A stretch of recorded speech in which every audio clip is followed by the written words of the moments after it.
Welcome to Caregiver Week. So we have been spending a lot of time caregiving. Actually, It's been one of those weeks. As a nurse, I should have married a nurse first because they didn't like caregiving. You should have married this nurse first. I should have married this Only nurse. this nurse. Yes, my life has been so much better since I've been with you.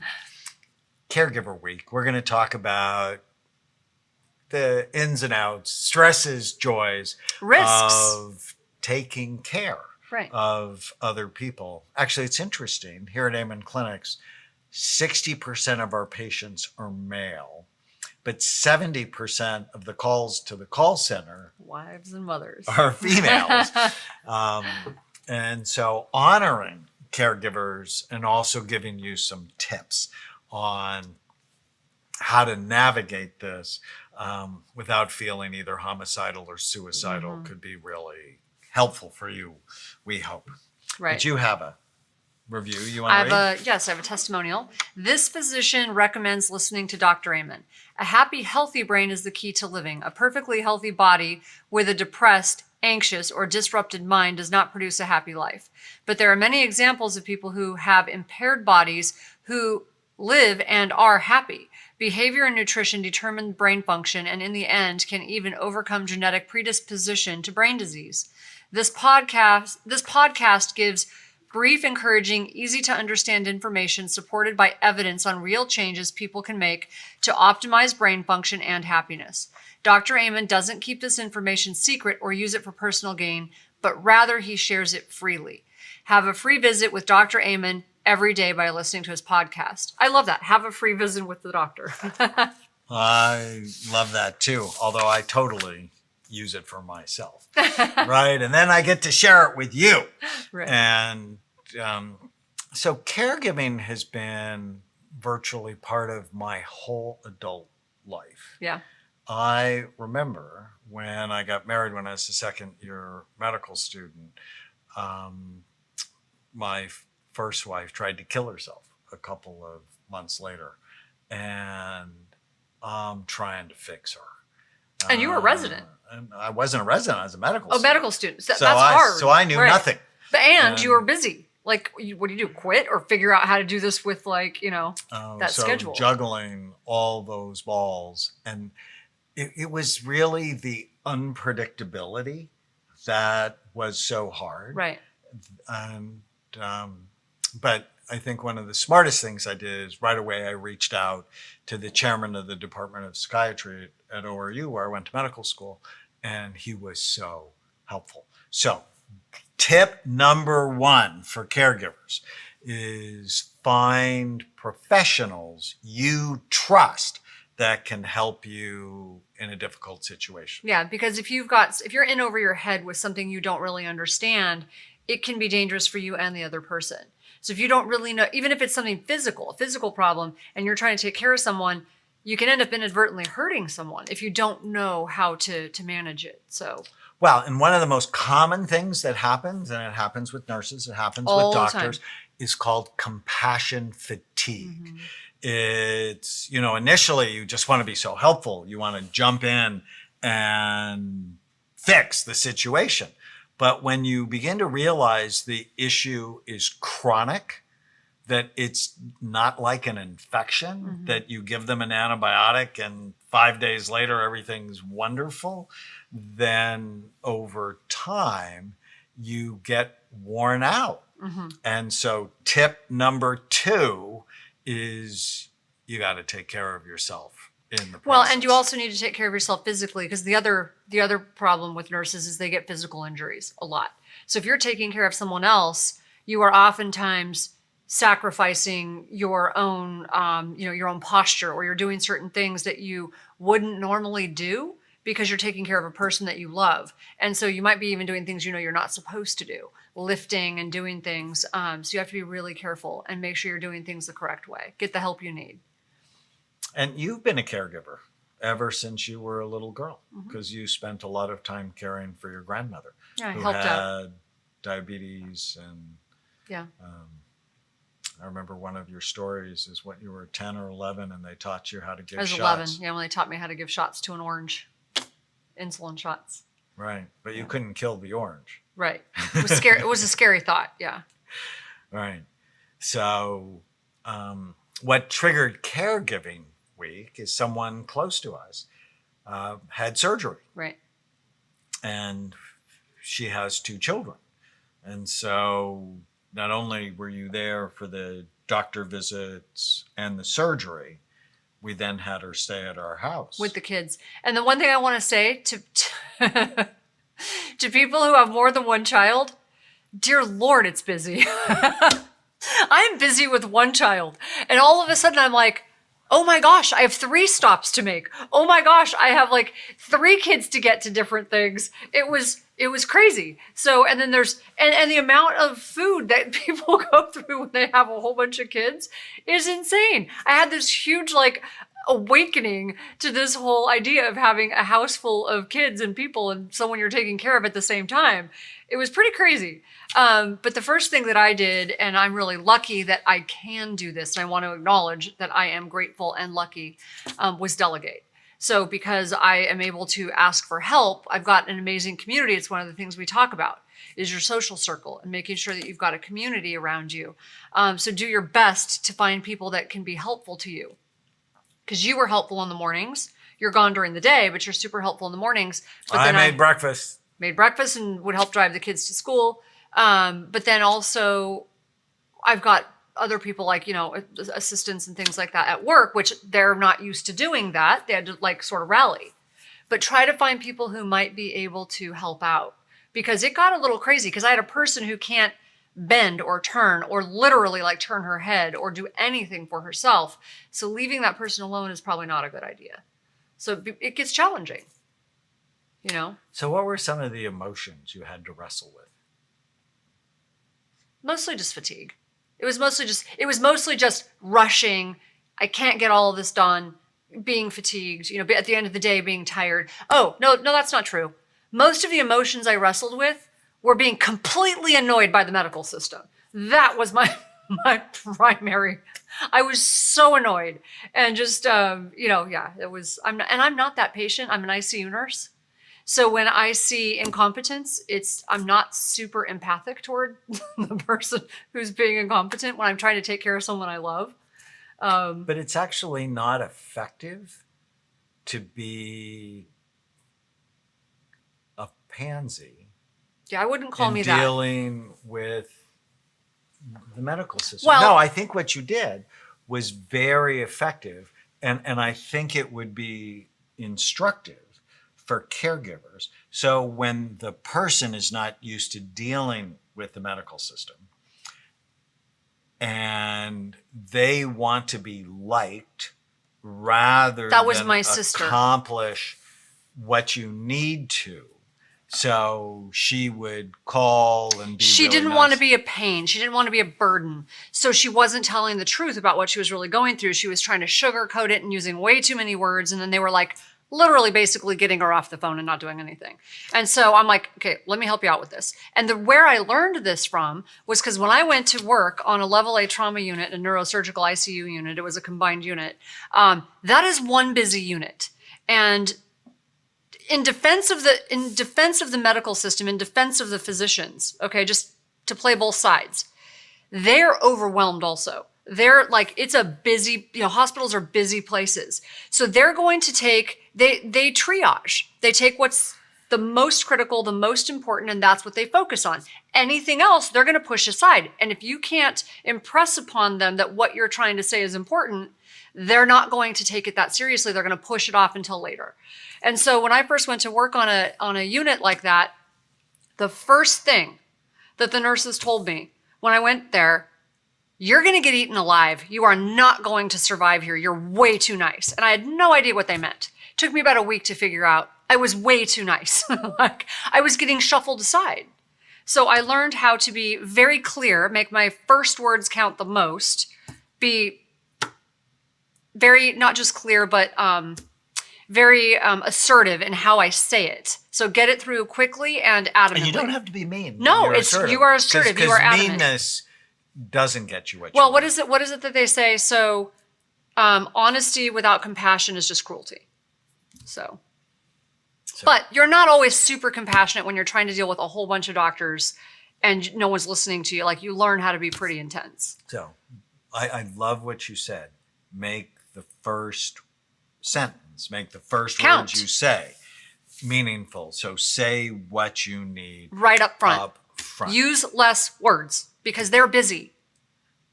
Now, when it comes to caregivers, I want you to practice saying this. I have to think about it. So when someone asks you to do something for them and you have a full plate, so many of us, I used to be like this. I mean, you want to be liked and you want to be nice and you see yourself as a nice person. And so someone says, hey, can you do this? Oh, yes. And I don't want you to do that anymore. What I want you to do is, let me think about that. And then just take a moment and go, does this fit the goals I have for my life and the time I have? For your family. And if it does, then go, yes, I can do that.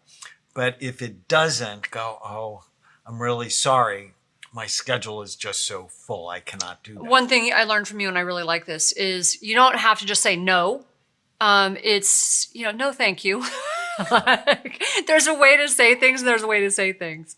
You can say the same thing, and one can sound harsh and one can sound kinder. So, or not right now. That was the other one that you taught me, was not right now. I can't do it right now. In the mirror in the morning, I have to think about this. Right. Because too often people just say yes when then they get overwhelmed and they not only hate themselves, they hate the people they're caring for. So when we come back, we're going to talk about if you have children who are hurting or emotionally troubled. How do you deal with that? Stay with us.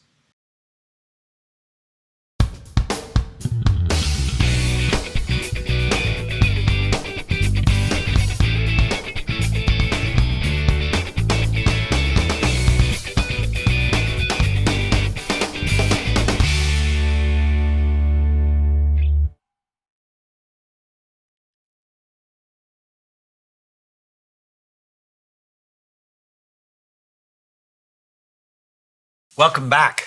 We are in Caregiver Week, day 2. I have a great podcast review. It's super short. Just the right length of time. Great guests. Practical, helpful, and actionable. Well, I like great it. See? Podcast. In our last one, we said fewer words. That was great. From Bill Edmonds from the United States. Bill, thanks for listening. We are so grateful. So we're talking about caregivers in Caregiver Week. And in this one, I want to talk about kids. Yep.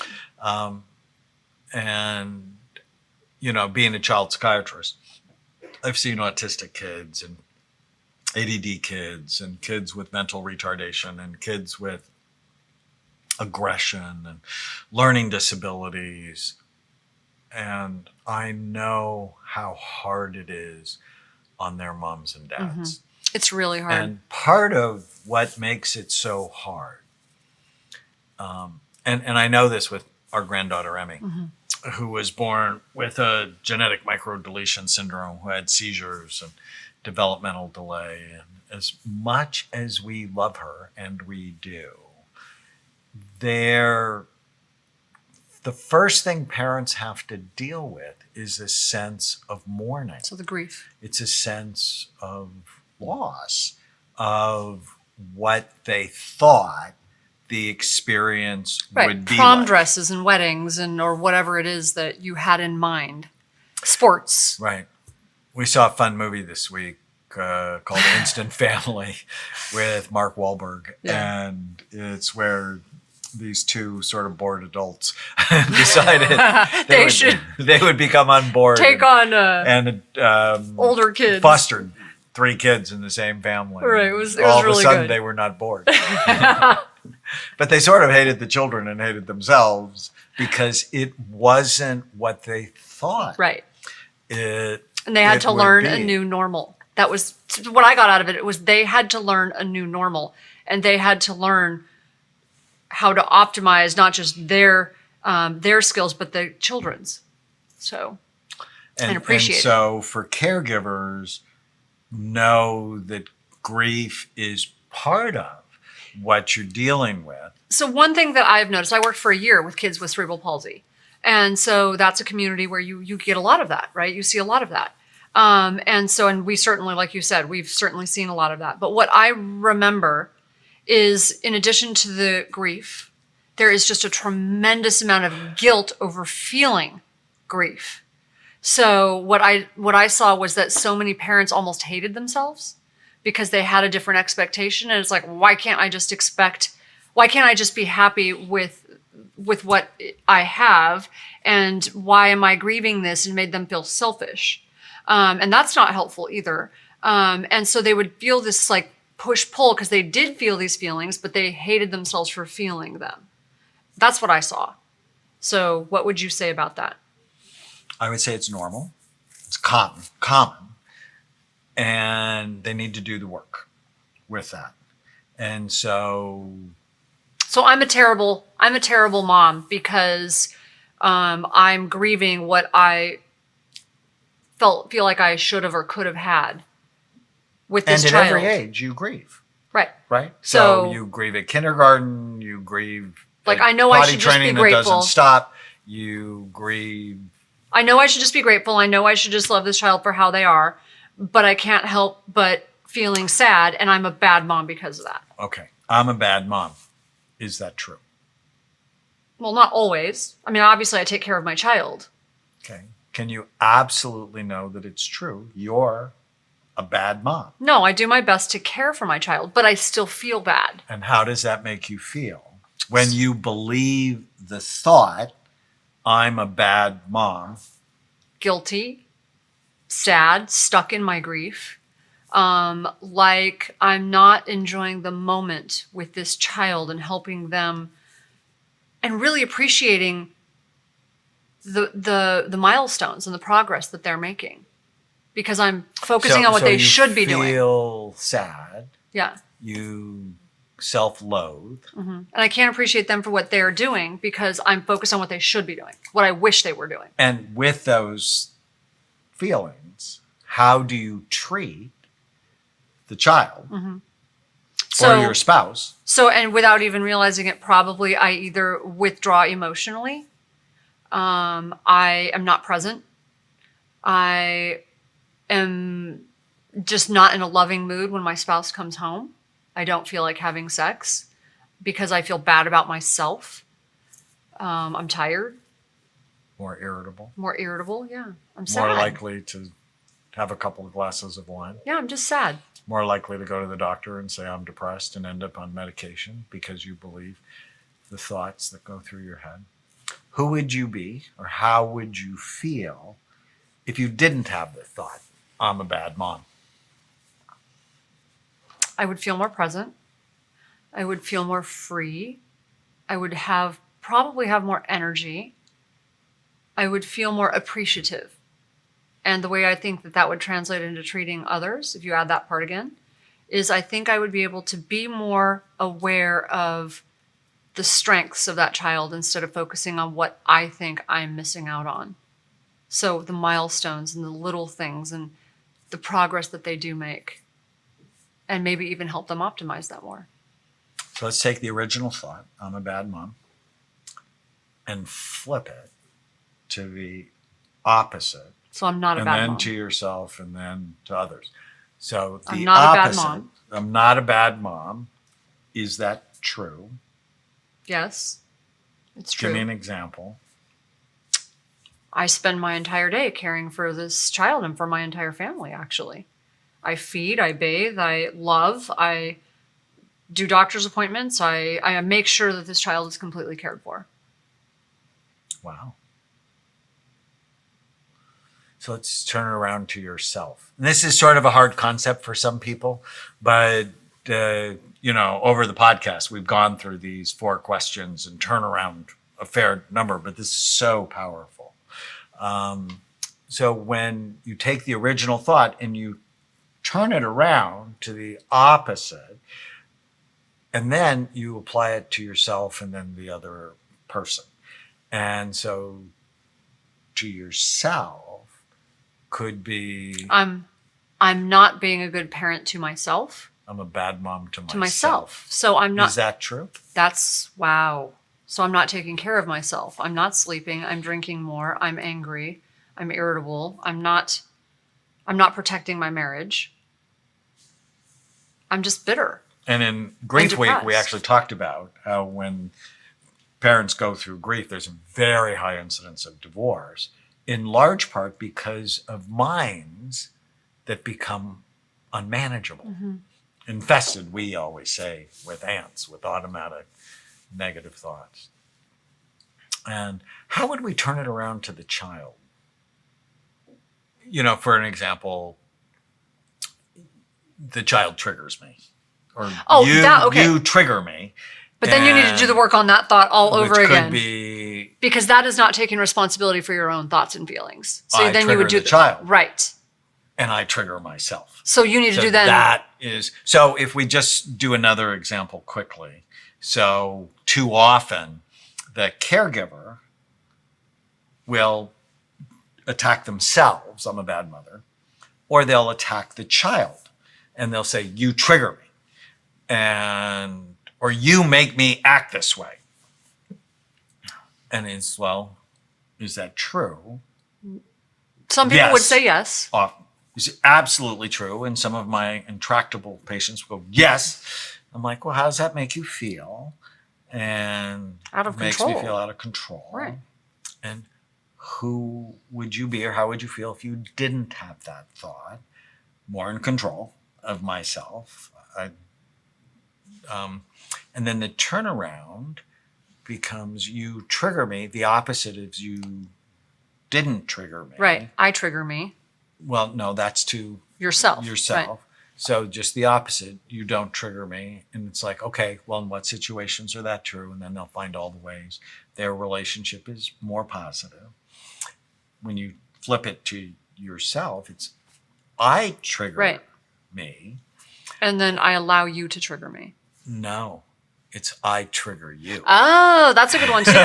Because so often the caregivers, because it's so lopsided, if you will, that they never acknowledge their part in the difficult behavior. But isn't that true of almost all situations? Well, often. What I almost always in couples, I start with, how do you make the other person crazy? Mm-hmm. How do you make them mad? And they go, I don't. And I'm like, no, I want you to think about it. I said, you are a powerful person. Right. How do you make them crazy? And then they'll go into all the reasons why. Just to say, you're a powerful person and you can today make things better, or you can today make things You want worse. to feel powerful, and the problem with not taking responsibility and saying someone else is triggering you is you then can't change it, especially if it's a child, right? You're supposed to be the parent. So if you take responsibility, you have a lot more power. So when we come back, we're going to talk about teenagers and young adults. Stay with us.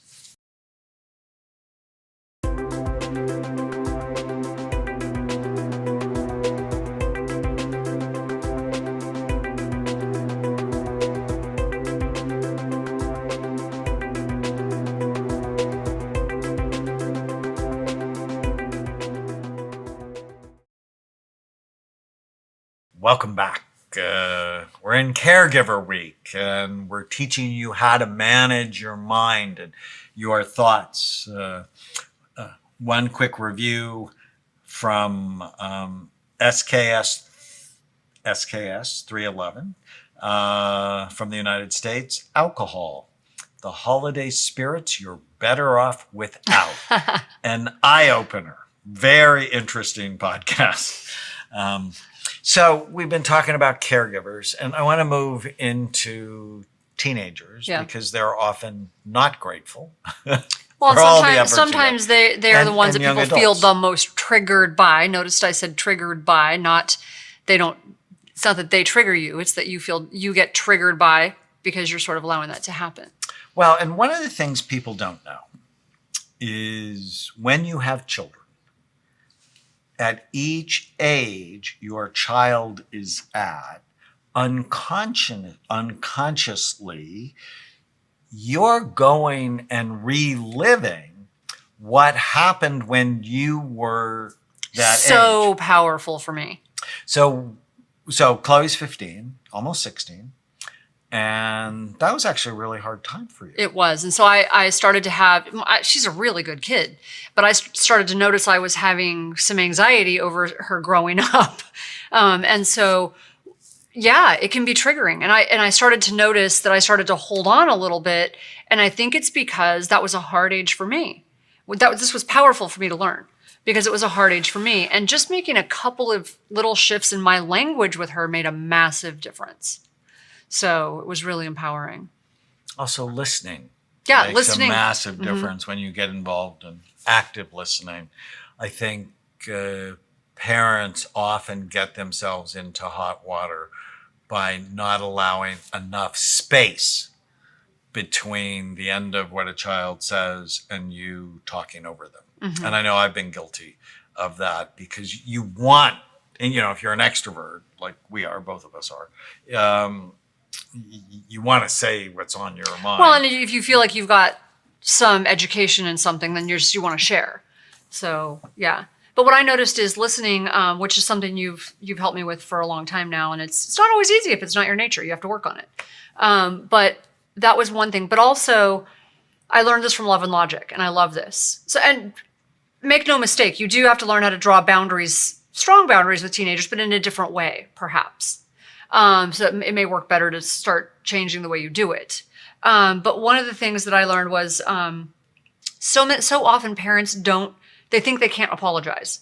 But how else are your kids going to learn how to take responsibility and apologize? So one thing I learned is that when we start to buck heads, I will go to her and say, hey, I'm really sorry. I could have done that better.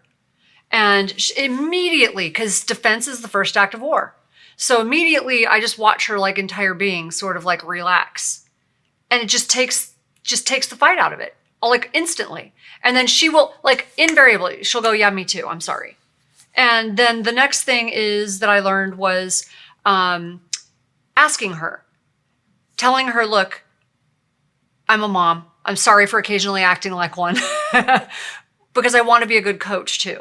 So why don't you help me out and give me a heads up? Give me a heads up for when you want me to just listen and take it in and just be a sounding board because we're really close and you do that sometimes, or when you actually want my advice. Let me know when you want my advice or when you want me to just be quiet. If it's something really important and you just want me to listen, I will, because I may not know. I think that's so helpful.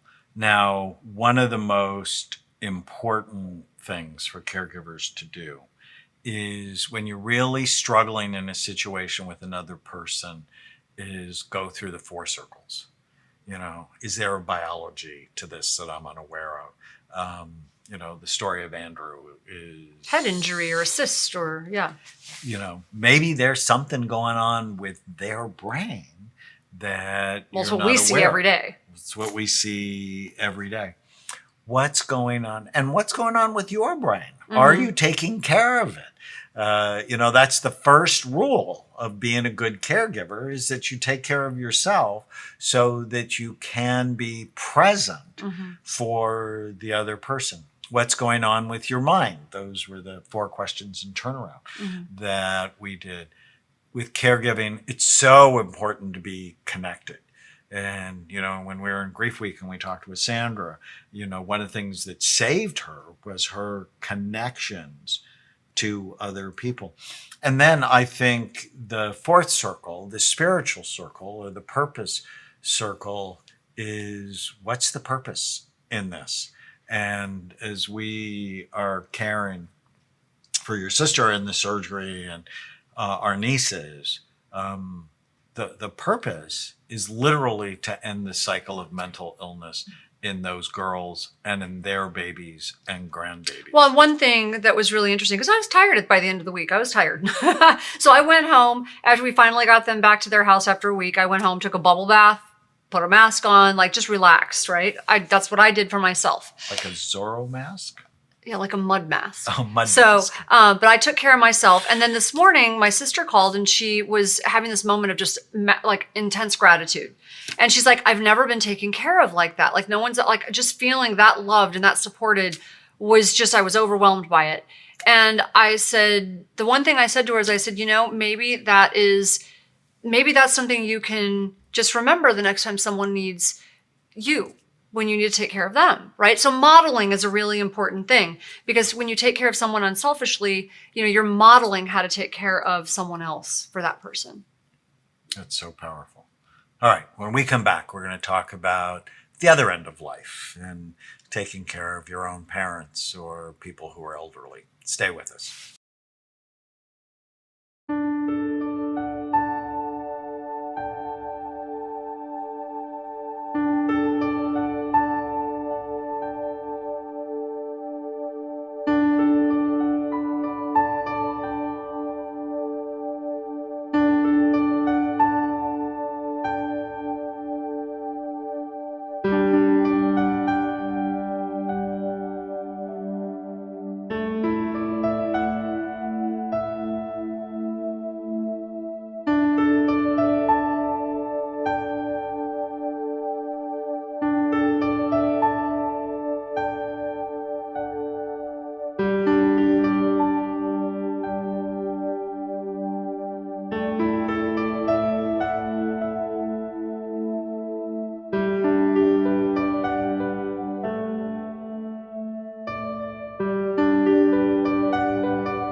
Welcome back to Caregiver Week.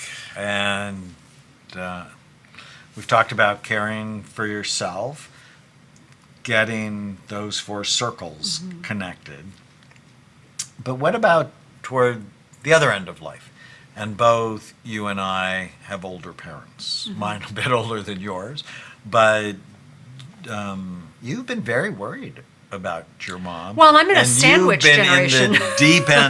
You've been in the deep end of the pool. Yeah. When she had a head injury, when she had a brain bleed. Death in the family. When recently, this was fun, she just lost a day. Yeah, so she ended up in the hospital. We drove in 2 hours of traffic. We thought she may be having a stroke.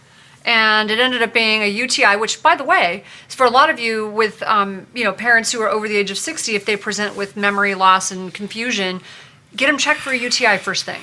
But she also was under extreme stress, which can trigger things like memory loss, even momentarily, like for a day or a half a day or a couple hours. It can trigger weird behavior like that. So that combined with some sort of virus can be problematic.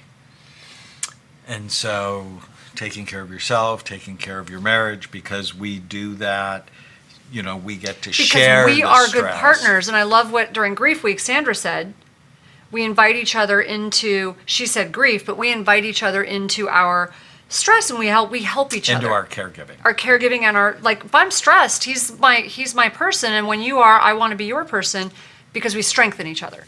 And if you don't have someone, that's why building a positive network at church or in your community is just so important. And it could be why social isolation is one of the risk factors for Alzheimer's disease, because with it you have no one to share these hard times with. So get the right medical help, make sure your mind is clean of automatic negative thoughts, try to be connected as much as possible. and see the purpose in it. I know for the last 5 years or so, I've been very close to taking care of my dad, who had a heart arrhythmia, who had heart failure, who has chronic back pain. And you can go, oh, well, I don't have time for that. But in my head, he turns 90 There's in nothing May, more important. I have no idea how much time I have with him left. I mean, every day is a gift. So what is it I can do today to make his life better? For sure. Because that is purposeful to me. It's also why I'm really generally very nice to my own children, because Yeah. I know at some point they're going to be taking care of me. But Yeah, and if you are in the sandwich generation, which I am, and a lot of people my age are, you're taking care of children. Sometimes you're taking care of children with disabilities, and you're taking care of parents that are now beginning to have disabilities, right?